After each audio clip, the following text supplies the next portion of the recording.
Pesta diskon di masa HUT kemerdekaan Republik Indonesia berkaitan dengan upaya memulihkan ekonomi mendorong konsumsi alias belanja. Ini adalah saatnya di mana Anda bisa belanja dan sekaligus menyelamatkan perekonomian Indonesia ya, mendorong konsumsi.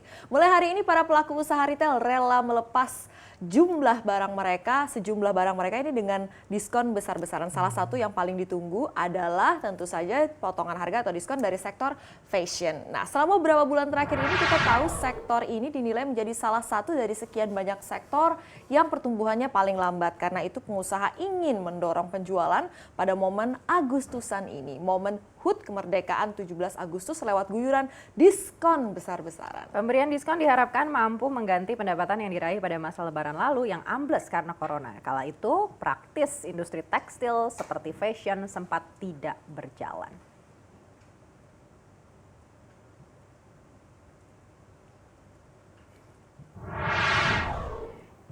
Jadi katanya sudah ada ratusan pelaku usaha yang siap pasang harga miring dari waktu normal bertepatan dengan event nasional perayaan kemerdekaan Indonesia ini. Gimana teman-teman, udah siap punya baju baru? Semiring apa ya? Karena bahkan sampai ada yang ke 75%.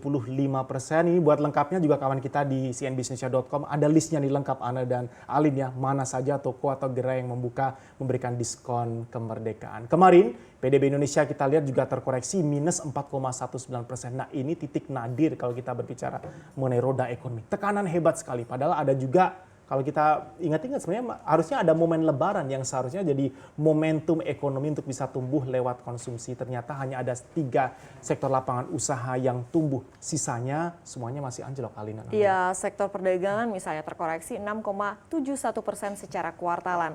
Secara pengeluaran konsumsi rumah tangga tumbang juga kuartal 2 kemarin itu minus 6,51%. Karena itu ini jadi momentumnya, apalagi kan kita long weekend ya kan.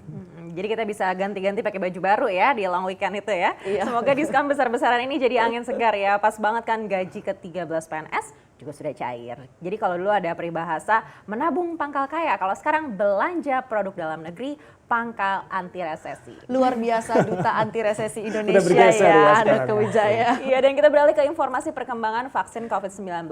Ingat kalau kemarin Presiden Filipina Rodrigo Duterte ini menawarkan diri sebagai kelinci percobaan suntikan pertama vaksin Sputnik V asal Rusia dan menyebut percaya pada kesuksesan vaksin itu. Ternyata Duterte dipastikan mundur dari uji coba vaksin Sputnik V ke manusia. Ternyata Duterte tidak diperbolehkan menerima suntikan sampai regulator bisa menjamin keamanan vaksin.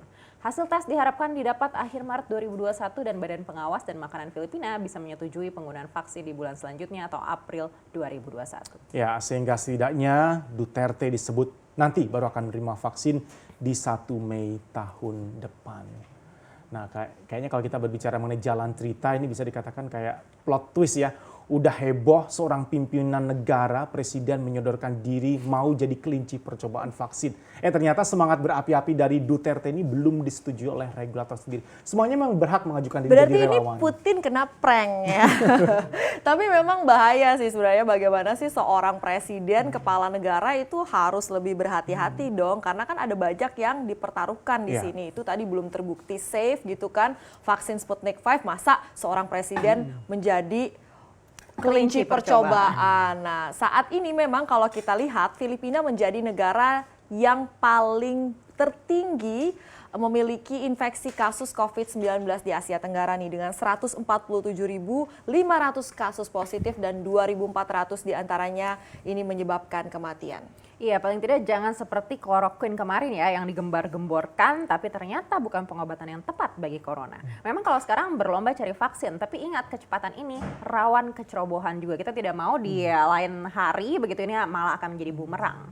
Tidak bisa disalahkan juga ya, karena bagaimanapun saat ini vaksin harapan satu-satunya bagi perlawanan kita terhadap corona. Semoga pengembangan yang sesuai dengan prosedur pun segera menghasilkan vaksin terbaik bagi masyarakat. Ya, kita beralih ke informasi teknologi kawan-kawan. Ini akhirnya penantian para pecinta konsol game, para milenial ini berakhir sudah, Ana dan juga Alinia. Karena Microsoft sudah resmi mengumumkan Xbox Series X dipastikan akan rilis bulan November mendatang ini. Namun rasa penasaran ternyata masih menyisa ya, karena Microsoft tidak atau belum mungkin ya memberikan tanggal peluncuran yang spesifik. maupun bocoran harganya kira-kira ada di rentang berapa. Dan ada yang lebih menyesakan dada lagi nih bagi para konsol game.